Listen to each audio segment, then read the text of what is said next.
If you attempt to log into your portal and you receive a notification that your account is locked, the first thing you should do is check your email.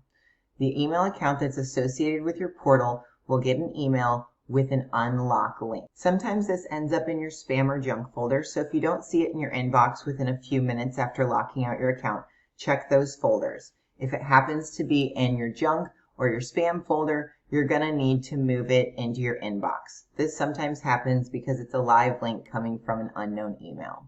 Once you do that, click on Unlock Account, and it should pop open a new browser and let you know that the login has been unlocked.